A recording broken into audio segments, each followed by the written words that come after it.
Kama si aibu ya mwaka huu na utu uzima wako huu, kweli unapigwa tena na kitoto kama kile.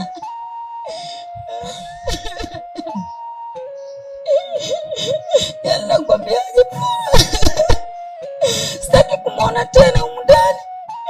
Akija mabegi yake atakuta pale nje.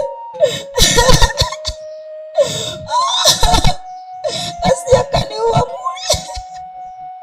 Kwani shida kitu gani mpaka napelekea mnapigana hivi?